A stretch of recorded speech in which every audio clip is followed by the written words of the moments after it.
Good morning, my name is Andrea Villarreal and today I will present to you an investment strategy. There are many of good reasons why you should invest in high dividend yield stocks. Three of the most important reasons are the following. First, people invest in this type of stocks because they provide a source of income. Let's take Google for example. Google doesn't pay dividends, but there is a reason why they do this. They have a lot of net present value projects and they need their return earnings to be reinvested in the company instead of being distributed to shareholders through dividends. People who invest in Google are buying growth. On the other hand, let's take utility companies for example, and they pay dividends because they can't earn a higher return than you as a shareholder can. Second, receiving a dividend not only means that you are generating returns, but you're also doing this fast and it can be considered somewhat safe. External growth might take some time to impact the stock price, and it can either affect it positively or negatively. However, investing in high dividend yield stocks generates a return fast, and if they have a history of paying dividends, it can also be considered quite safe. Third, investing in high dividend yield stocks helps reduce the impact of market volatility. Companies that are highly positively correlated with the market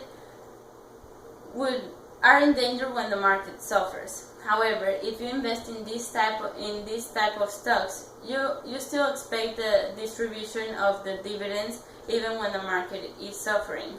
If the market falls significantly, the dividend per share may drop. But companies don't want to do this because then they will lose shareholders, and this is the reason why they would either maintain or increase their dividends per share even if the market suffers.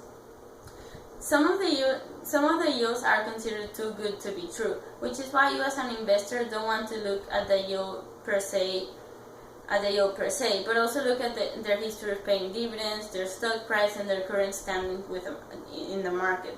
Let's take Johnson & Johnson as an example. Many investors decide to put their money in this company not only because their stock price has been increasing over the years, but also because they have a history of paying dividends. As we can see in this graph, since 1997, they have been increasing their dividends per share. And also their stock price in 1997 was $65 and their current stock price is $99. So investors hope that this trend will continue, and even if the stock price is volatile, the return on their investment might turn out to be positive. Okay, so now let's test this strategy that so far seems to be a really good strategy. I randomly picked 60 companies. I recorded their dividend yields, then I looked up their monthly prices for the year of 2014 and calculated the average annual return. In order to test the strategy, I ran a difference of means test assuming unequal variances, and I also regressed the average return, which is the dependent variable, on the dividend yield, the independent variable. First, I did it with these 60 companies and I divided it into two portfolios. This is the first portfolio which has the lowest dividend yields, and this is the second portfolio which has the highest dividend yields. After running the t-test, we can notice that the high dividend yield stock has a lower return, but it has also a lower risk, which means that both of these portfolios would lie on the efficient frontier.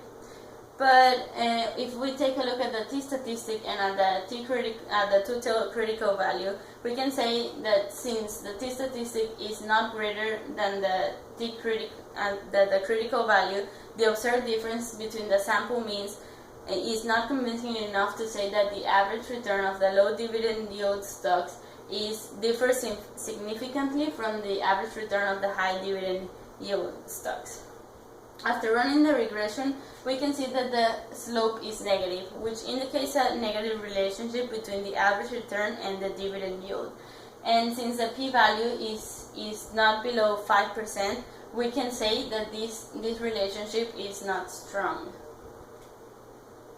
Then I did it for the 15 lowest stocks in terms of dividend yield and the 15 highest stocks, and these were the results.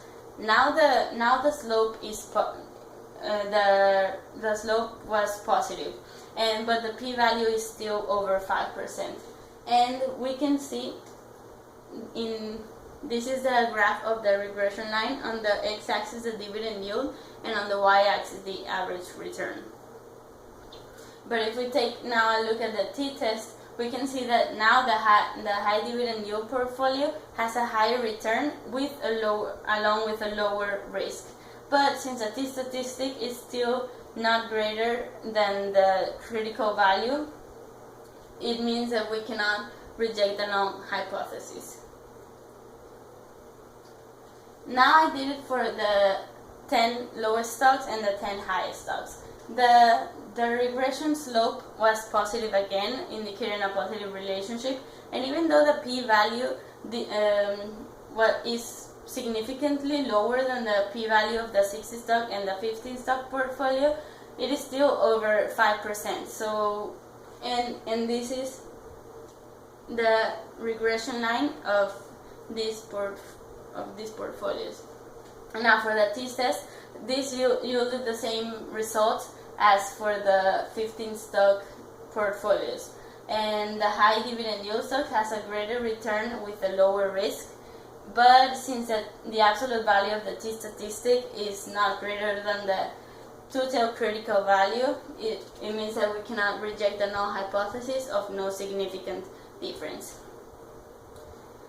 We all know that nobody chooses random stocks when investing. So what I did is that I picked the 10 companies with low dividend yields, but that are focused on growth, such as Google, Tesla, Apple, and Netflix. And then I chose the 10 companies with high dividend yields and that have like a history of paying dividends, such as Johnson & Johnson, Procter & Gamble, and Chevron.